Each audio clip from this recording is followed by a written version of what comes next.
From Interior Alaska's most trusted news source, this is the Fairbanks Evening News. Good evening and thank you for joining us. Our top story this evening: tonight, the Fairbanks North Star Borough Assembly is scheduled to vote on an ordinance that would approve a payment in lieu of tax proposal to Corvallis Air Force Living. That's the property management firm that signed a 50-year lease last fall to manage military housing units on Eielson Air Force Base. Borough Mayor Luke Hopkins said today that he plans to advise the Assembly to not pass the ordinance in light of a federal lawsuit filed against the borough by Corvallis. The lawsuit contends the borough has no right to levy property taxes on the land leased for privatized housing. Hopkins says the two entities had tough negotiations for over a year, but he was somewhat blindsided by the lawsuit. He felt Corvallis' tactics were a bait-and-switch nature and says the borough will not back down. I'm not raising my hand saying, oh, gosh darn it, you guys are really right, Corvallis. Sorry. We have other PILT agreements, two other PILT agreements in Fairbanks North Star Borough. There's one in Anchorage, all involved with various aspects of the privatized housing. So I look at that going, seems to me that I'm not one to just roll over on that one. I've signed two other ones.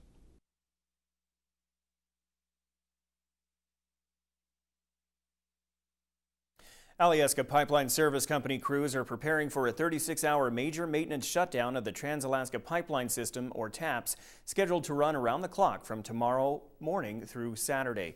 Now, Senior Director for Pipeline Operations John Baldridge says that one of Alyeska's primary objectives is to effectively maintain TAPS to ensure safety, system integrity, and long-term viability. Alyeska, the pipeline operator, will complete various projects during the scheduled shutdown. Bill Bailey, Fairbanks Communications Manager, told us about the process. Pipeline will be here for generations to come. Some of the work that we'll conduct during this shutdown is testing all the mainline valves from pump station 1 down to pump station 3. So that's approximately 24 48-inch mainline valves, and that's probably one of the primary drivers of the work. Some other significant work that'll be done is at pump station 5. We're adding 2 valves, which will give us the ability in the future to add heat to the crude oil. With the Alaska Department of Labor saying food costs are going to continue to rise in our state, Fred Meyer is working to do something to help consumers. Monty Bowen has the story. Prices are a big deal to consumers, especially those on low or fixed incomes.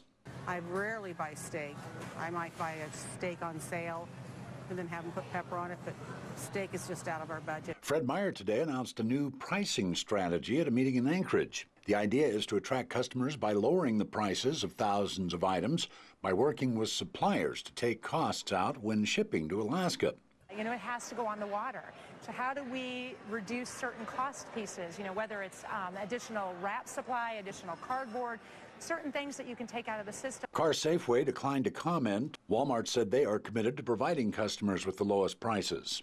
The way prices at the 3 stores compare right now, according to the Department of Labor's list of common food items, a half-gallon of milk is cheaper at Fred Meyer.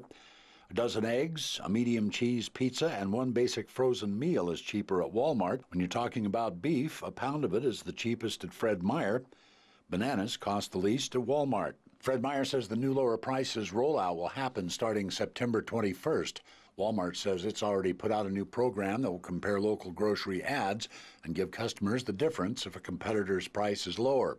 This is Monty Bowen reporting. When we come back, a grizzly bear continues to roam the Goldstream area. Also, it is our last episode of Backyard Barbecue for the season. You won't want to miss it. Stay with us. Welcome back to the Fairbanks Evening News. Mud was flowing on the University of Alaska Fairbanks campus this morning, about 400 cubic yards of it. Now, we're not talking landslides, so don't be alarmed. We're talking concrete, over 1 million pounds of it. Contractors poured the concrete in one placement for the new strong floor at the engineering facility. The strong floor is one of the unique features of this building, and it's one of a kind in the state of Alaska.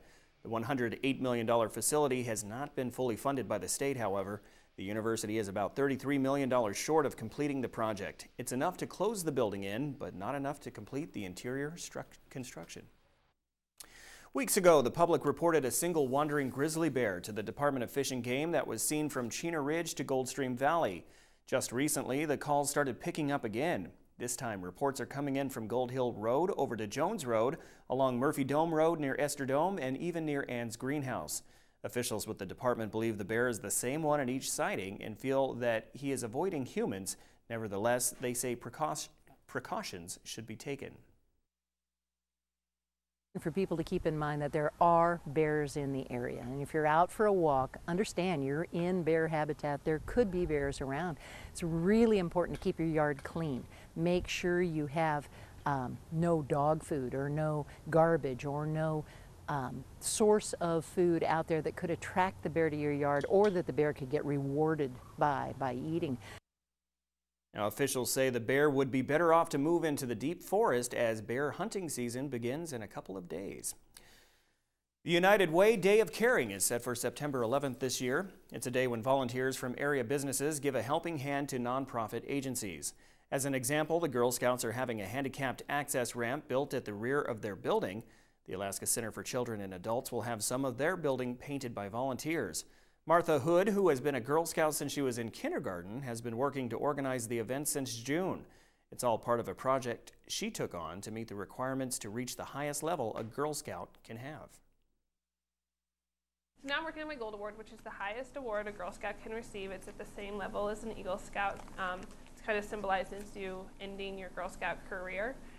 And I have been pulling this whole day together. It used to be a big thing in Fairbanks, but over the past few years it kind of fizzled out. And so I've been pulling it back together. I've been organizing all of the matches, the day of, everything. It's been kind of crazy. And another season comes to a close as Dan Gilson brings us our last backyard barbecue program for this year. Good afternoon. I'm Dan Gilson, the owner of the Charcoal Supply Company and pitmaster of Three Dogs Barbecue Competition Barbecue Cooking Team. This is our last episode of the season. Figured we'd do something outside like guys might do when they're hunting, fishing, or camping.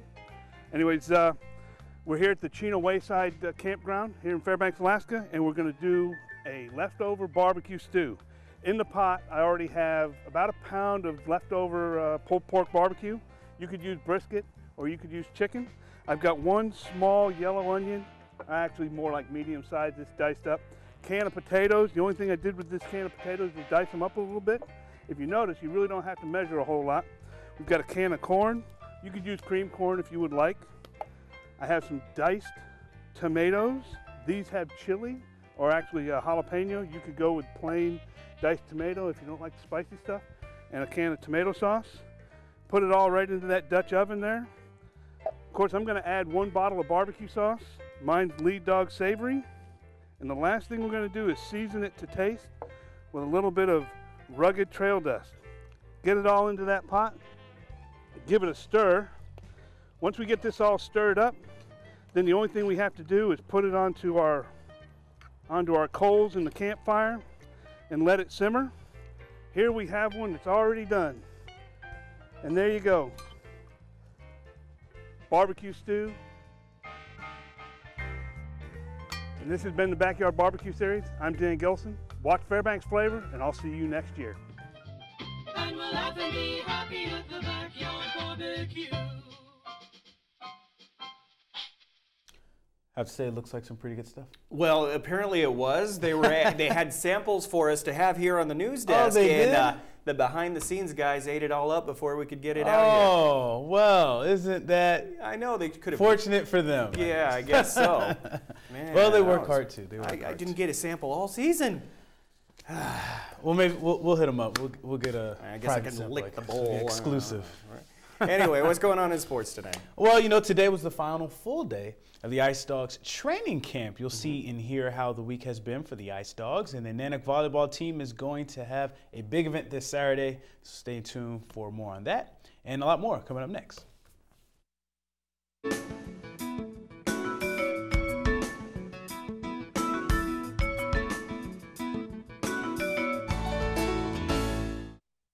Welcome back, Interior Alaska. Joe Cook here once again with your Thursday sports. We start on the ice. Today, the Fairbanks Ice Dogs had their last scrimmage for this week's training camp. Head coach Trevor Stewart and assistant coach Paul Kirkland will be making final cuts soon. Some players making their case this afternoon at the Patty Center. Caleb Schroyer scored the first goal of the last scrimmage for the Maroon squad here.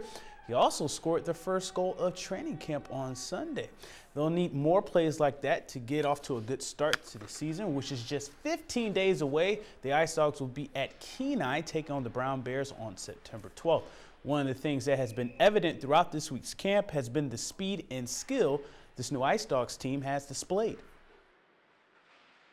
I think we have a lot of speed. The skill is obviously there. We're really deep into. We have 4 lines of just great players, and I think it's going to be tough to get in the lineup every night for sure.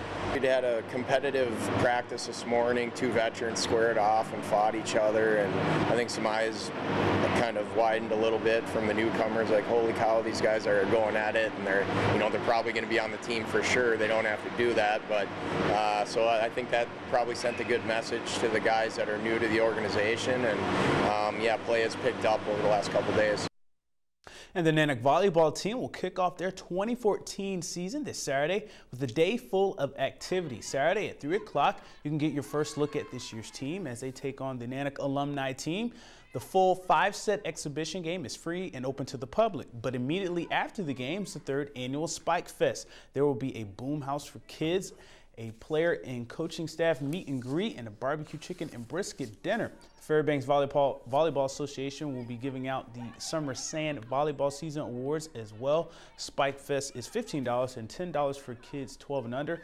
Spike Club members getting free to both events. For more info on this, visit Webster11.com sports page. Saturday is a big day for the volleyball team. They will be having the first sports event in the Patty Center with the new seating, and it's the first athletic event of the 2014-2015 UAF sports calendar. Well, I'm just really excited, and I think it's safe to say that the whole team is really pumped for this weekend. The new bleachers, I think it makes this gym look new, and it's more comfortable for the fans. I think that'll be great, and practice has been going awesome last week and this week. So yeah, I think it'll be really exciting. One thing that we really committed to last season was serve and pass. So this whole preseason, one of our main focuses is serve and pass. If you win the serve and pass game, you're going to win the game. So every practice, we're really focusing on that. So we're going to put that to the test, I guess, on Saturday. The high school football season is already into week 3. Some teams will try to stay undefeated. The North Pole Patriots, ranked number 2 in the medium small schools poll, are in Palmer to take on the Moose tonight at 7 for their second non-conference game. North Pole is 2-0 and 1-0 in the SEC after defeating Ketchikan 46-25 last Wednesday night. The Allison Ravens will be at home facing Vosnesenka Cougars on Saturday morning for an early 10 a.m. start on Buck Nystrom Field. The Ravens, without star running back Tony Griffith, who was out with a thigh injury, shut out Seward 51-0 last week. The Ravens are ranked 3rd in the medium and small schools poll. Lathrop Malamutes 1-1 will attempt to build off their 7-6 win over Kenai last Saturday. They will face the Wasilla Warriors on Friday night in Wasilla and their first Rail Belt Conference game. Some interior teams are searching for their first wins this weekend. Monroe 0-2. They host number 4 Nikiski on Saturday at Kiwanis Field at 1 o'clock. The West Valley Wolfpack, also 0-2, play number 5 Diamond on Friday night. The Lynx beat defending Large Schools champion West 26-13 in their last outing. West Valley has been dealing with injuries, though. Josh Cummings, Charles Sudduth, and Marquise McCray all suffered injuries in last week's 42-20 loss to Colony, but they'll be back. Cummings already has 425 yards rushing and 5 touchdowns in 2 games. The Wolfpack have no problem scoring. They've racked up 55 points in 2 games, but they've allowed 83. Head coach Kyle Allison believes this team will get things right on the defensive side against the Lynx on Friday night. Really, we're just, trying to come together as a team, We just want to make sure everyone understands their assignments. Whenever you have a new scheme, you want to make sure that everyone's understanding at every play, every down, every quarter, exactly what's asked of them. And I think we just kind of went back to, the basis on that and made sure that everyone knew, what they were doing truly and weren't just kind of, out there saying, yeah, I know, So we kind of quizzed them a little bit also about, what do you do on this, what do you do on that, so. But honestly, I haven't seen the morale drop for an 0-2 team, so that's a really good thing and a positive thing for our players. And that's a wrap for sports tonight. Mike Schultz is next with your full weather forecast, and we'll catch you next time. Hey everyone, welcome back into the Fairbanks Evening News. Time to take a look at the weather. Mike Schultz with you today. Kind of a gray, cloudy day across the interior. There is some rain on the horizon, but there's also cold temperatures. We'll tell you about that in just a little bit. Last night, the northern lights were out. They weren't as spectacular as this, but still, that just shows you that we're getting to that time of year now. This is a great, spectacular northern light shot by Dina Cannon, and she does quite a few photography or photo shots for us. And as you can see here, this is a beautiful one. Again, as always, if you have a photo you want to share, by all means, send it to photos@ktvf11.com, and we'll be happy to share it with the audience. Here's your numbers right now at the airport: 63 after a high of 64, 82 degrees in 1949, down to 26 in 1913. So you see it can get cold this time of year. Sunrise and sunset, 14 hours and 57 minutes. We go underneath that 15-hour barrier, a loss of 7 minutes from yesterday. And just right off the top, I'll give you the bad news to begin with. A hard freeze is likely tomorrow night. Temperatures are expected to fall to the upper 20s and lower 30s, with frost very likely over the entire interior. And some recovery should be coming our way by Sunday. In other words, temperatures would go back above freezing by Sunday night. Now, as far as what's going on in our satellite and radar, as you can see here, we're looking at a lot of moisture moving in from the south and from the west, and that is the boundary of the frontal system that's going to move through and bring the cold air in behind it. Nothing going on there. It's clear skies, so that's the cold air that's moving in from Siberia. So what do you expect, right? And as far as what's going on across the rest of the state, well, for the most part, you can see we're looking at partly cloudy to cloudy skies on the west coast. Lots of sunshine down along the Aleutian chain. All over southeast Alaska, it looks like for the most part just mainly cloudy skies at Juneau and Ketchikan. Well, on the north slope, again, not a bad day, although it's cooled down quite a bit from yesterday. 38 degrees at Barrow, and Fort Yukon checking in with 63. The lower 48 weather tonight, again, warm temperatures. Not as warm as it was yesterday, though, in the 80s yesterday, not in the 74, because some rain is falling over the Seattle area. Lots of widespread thunderstorm activity across the north central plains. And Denver at 72 degrees. There's the hot temperatures. Las Vegas and Phoenix, 106 in Phoenix. And it's still pretty warm across Dallas, too. They're getting a few thunderstorms there, 96 degrees. Over the northeast, New York at 80. And once again, back to the Ohio Valley, St. Louis at 92 degrees. Okay, what's going on as far as the satellite and radar? You can see why they're getting thunderstorms across the Minneapolis area. Again, a very strong frontal boundary there. And out to the west, nothing but clear skies for the most part, so hot temperatures will continue. In fact, the jet stream, once again, will remain well to the north, allowing that hot air and dry conditions to continue out to the west and over the Gulf of Mexico, all that moisture moving up and making it very humid and very uncomfortable over the eastern half of the country. Well, back to Alaska for tomorrow. In the northern sections, rain and snow is expected at Barrow, showers at Fort Yukon, and sunny skies for Nome. Here in the interior, we'll be looking at, for the most part, rain showers diminishing in Fairbanks and Delta Junction. Still a little rain hanging around the Healy area. Over southeast Alaska, it looks like maybe a chance of rain for Juneau and Ketchikan throughout the day. 62 degrees at Ketchikan. While out to the southwest, we're looking at partly cloudy skies at Bethel, cloudy skies in Cold Bay, and sunny skies for Kodiak Island.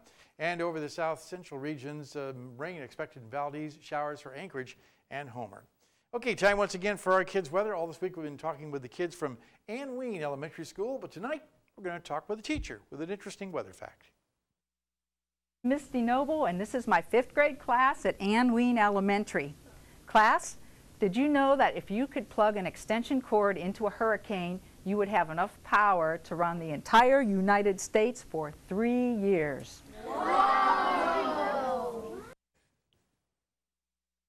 Kids, they really amaze me. They get so excited about some of those weather facts. Again, thanks to Mount McKinley Bank for sponsoring our kids' weather. And next week, because it's such a short week, we're going to give you some interesting weather facts here from KTVF. Real quickly, looking at our fishing report for Thursday night, Valdez silvers are scattered with some pinks in the area. And the Kenai River, looks like pinks are pretty thick, but there are still some silvers in there also. And the Matanuska Valley, the best fishing seems to be in the northern parks streams, so keep that in mind. And real quickly, looking at our rivers and lakes, the rivers are still quite cloudy from all the rain we've had, so fishing is not that good. And Quartz Lake is still reporting some good fishing there. And a big thank you to Jeans and the Boat Shop for sponsoring the fishing report all this summer. We hope to have them back with us again. And again, thank you very much for that. Here's your forecast for tonight. Cloudy skies with rain showers developing later. Tomorrow's forecast, looking at rain showers slowly diminishing by evening, 58 degrees, but the cool air coming in tomorrow night, like I said, or colder air actually, to high on Saturday, 56 degrees with sunshine, and then 55, a good number all the way across the board, and then 56 again on Wednesday. But look at the overnight lows, right around the mid-30s each night. So we are definitely getting into a change of the seasons.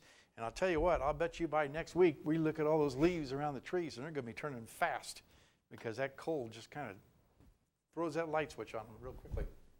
All right, thank you, Mike. We've run out of time, so from all of us here at KTVF News Center 11, we hope to see you back here at 11. Have a great night. Night.